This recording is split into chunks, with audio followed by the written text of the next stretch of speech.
Bismillahirrahmanirrahim. Assalamualaikum warahmatullahi wabarakatuh. Waalaikumsalam warahmatullahi wabarakatuh. Bapak Ibu yang dirahmati Allah, Alhamdulillah kita bisa bertemu kembali di sesi fasilitasi untuk persiapan sekolah penggerak, insya Allah. Baik, sebelum kita memulai, mari kita sama-sama membuka dengan bacaan basmalah. Bismillahirrahmanirrahim. Selanjutnya, mohon berkenan nih kepada Ketua Kelas Pak Haji Aceh atau Bu Hajah Erni, boleh dimulai dengan doa sebentar. Mangga. Ya, baik, mari kita berdoa teman-teman. Semoga langkah kita hari ini senantiasa mendapat perlindungan dari Allah Subhanahu Wa Taala. Bagi teman-teman yang saat ini dalam kondisi yang sakit, mudah-mudahan Allah mengangkat penyakitnya dan kita senantiasa dihindarkan dari segala mara bahaya. Berdoa menurut agama dan kepercayaan masing-masing mulai selesai. Silakan Pak, dilanjut. Terima kasih Bu Hajah Erni yang sudah memandu doanya.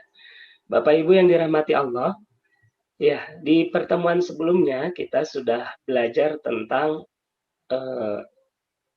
capaian pembelajaran. Insya Allah pada sesi hari ini kita akan sama-sama menggali bersama tentang tujuan pembelajaran, begitu ya. Namun sebelumnya mohon izin untuk saya share screen terlebih dahulu.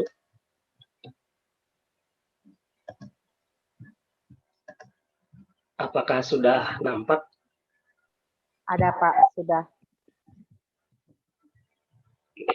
Sebentar.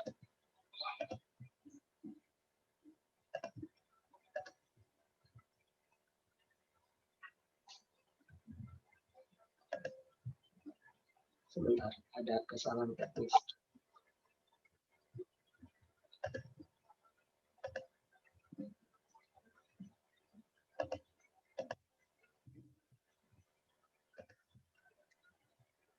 Baik.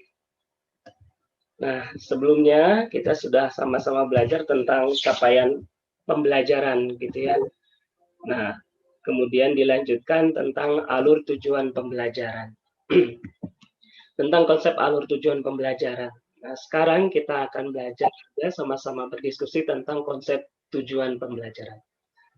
Namun, mari kita ingat kembali, ya, setelah kita memahami tentang capaian pembelajaran, ada dua langkah besar yang kita lakukan dalam penyusunan perangkat ajar. Yang pertama adalah penyusunan alur tujuan pembelajaran, yang kedua adalah pengembangan modul ajar. Nah, penyusunan alur tujuan pembelajaran ini adalah rangkaian tujuan pembelajaran yang disusun secara logis menurut urutan pembelajaran sejak awal hingga akhir suatu fase. Alur ini disusun secara linear sebagaimana urutan kegiatan pembelajaran yang dilakukan dari hari ke hari. Nah, kita akan fokus di tujuan pembelajaran.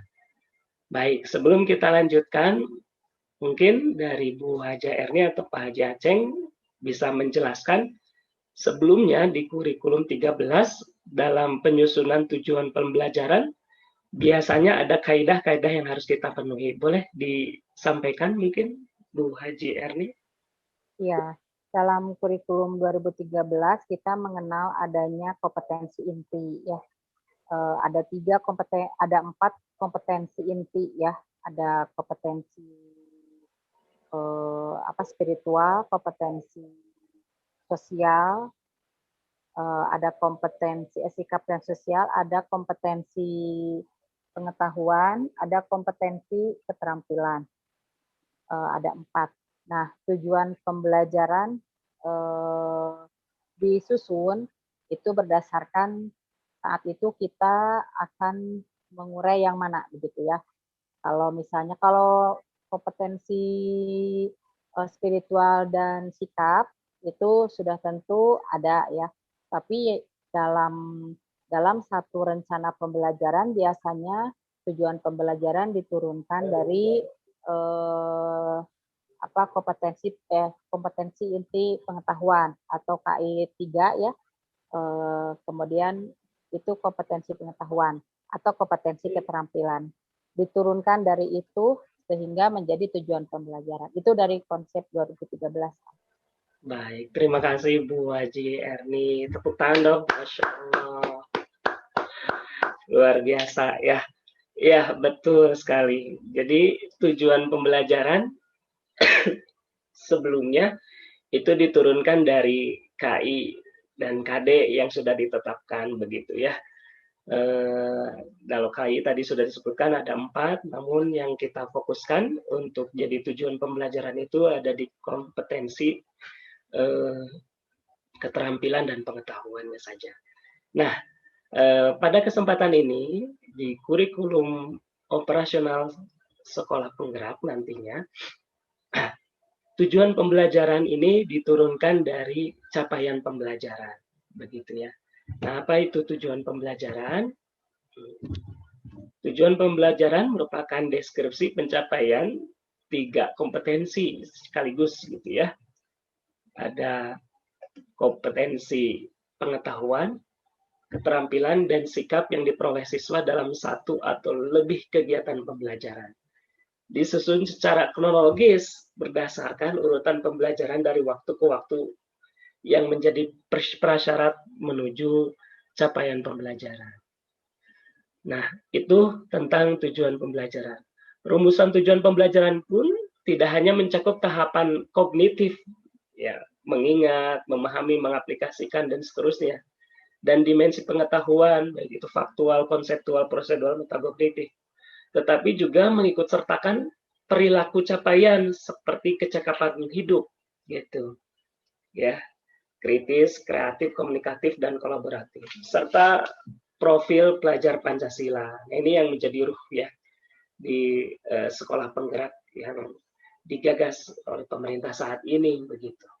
Profil pelajar Pancasila. Jadi di dalam tujuan pembelajaran harus mencakup profil pelajar Pancasila. Selanjutnya, secara operasional komponen tujuan pembelajaran dapat memenuhi aspek. Gitu. Jadi di dalam satu kalimat tujuan pembelajaran, kalau dulu kita mengenal ABCD ya Pak Bu, ABCD, audience, behavior, kemudian condition, dan degree begitu ya. Nah kalau di tujuan pembelajaran ini ada 3 aspek disebutnya. Yang pertama adalah kompetensi.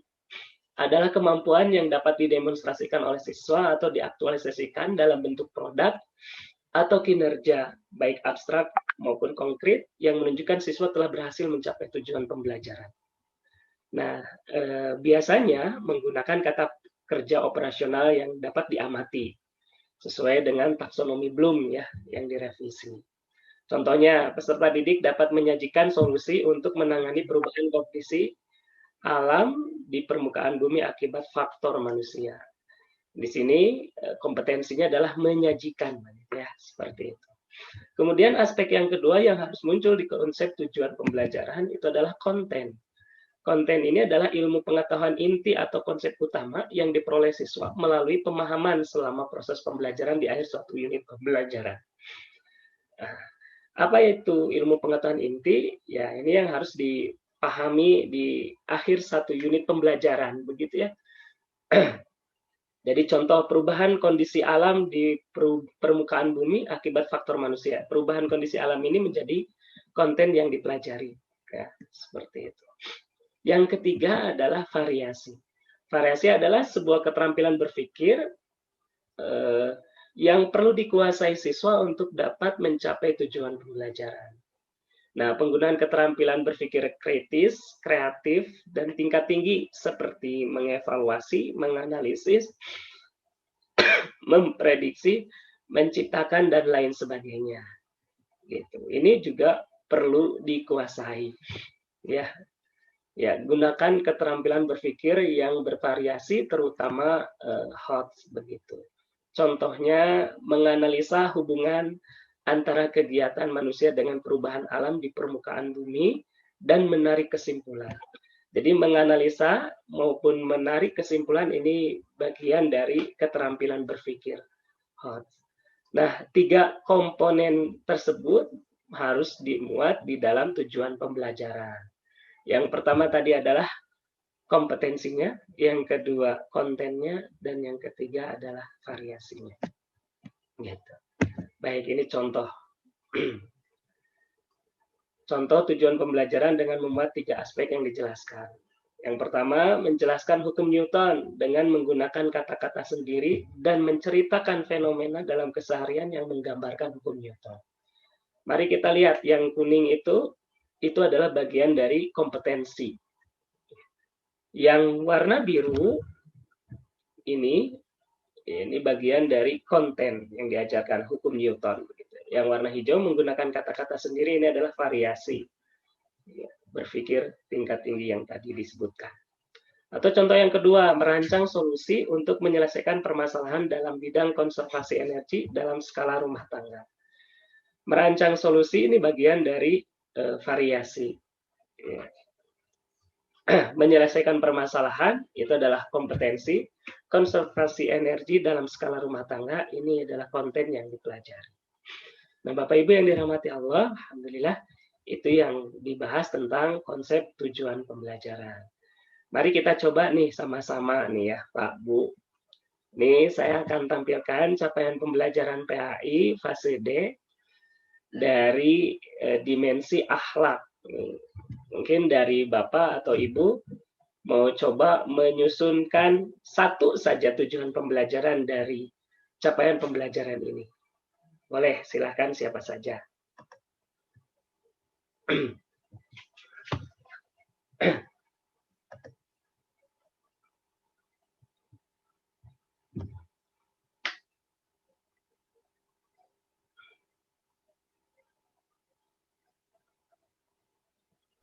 Ya, saya coba ya. Ya, boleh Bu Haji. Sedang dibaca soalnya kecil ini. Bentar.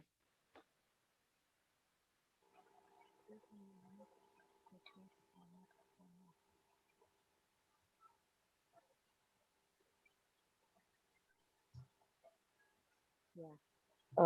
Peserta didik. Ya.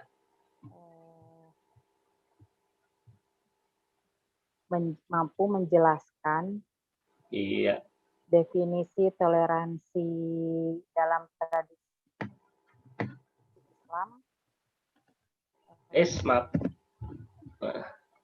Ya. Berdasarkan ayat-ayat Al-Quran dan hadis dengan kalimat sendiri. Masya Allah, luar biasa nih. Boleh disebutkan berarti kompetensinya yang menjelaskan. Peserta didik mampu menjelaskan. Nah, betul. Ya, kontennya adalah definisi toleransi dalam Islam berdasarkan ayat-ayat Al-Quran dan hadis. Kemudian dengan kalimat sendiri, itu konten ya. Kemudian ya, variasinya dengan kalimat sendiri. Iya, betul. Masya Allah, Bu Haji. Ya, itu betul sekali. Itu contoh tujuan pembelajaran yang diturunkan dari capaian pembelajaran. Nah, nanti Bapak Ibu semuanya saat nanti akan menyusun tujuan pembelajaran, ini diambil dari capaian pembelajaran. Nah, capaian pembelajaran yang segeblek begini tadi susun tujuan pembelajarannya satu persatu runut begitu ya. Nah, runutan susunan tujuan pembelajaran inilah yang disebut alur tujuan pembelajaran yang insya Allah akan dibahas yang hari. Baik, Bapak Ibu yang dirahmati Allah, itu yang bisa disampaikan. Insya Allah kita akan lanjutkan di sesi berikutnya. Namun sebelumnya, barangkali ada yang mau ditanyakan, maka. Sudah jelas, Pak. Sudah sangat jelas. Terima kasih. Nah, kalau sudah sangat jelas, nih terakhir sebelum ditutup, kira-kira hal menarik apa nih yang bisa kita pelajari pada sesi ini? Jadi kalau untuk kurikulum operasional sekolah ini tidak lagi ada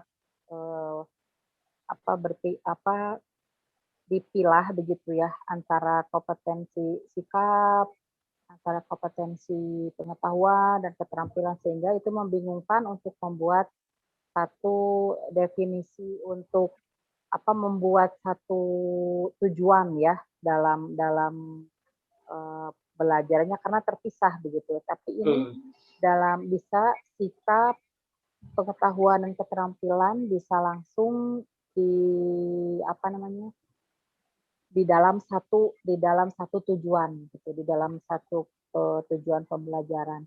Ini yang saya dapatkan. Kemudian sudah jelas capaian kompetensi nanti akan ada menjadi beberapa tujuan pembelajaran yang nanti ada alurnya ya, berdasarkan berdasarkan urutan dari urutan pengetahuan mungkin ya, dan urutan yang lainnya, sehingga nanti untuk mencapai tujuan itu ada alur tujuannya, alur tujuannya apa sehingga untuk mencapai capaian pembelajaran. Iya, betul sekali, Masya Allah.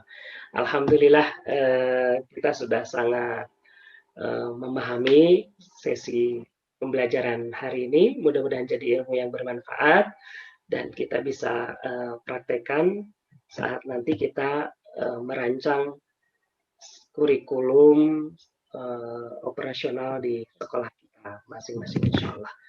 Baik, kita akhiri sesi ini dengan sama-sama mengucapkan alhamdulillahirobbilalamin. Alhamdulillah.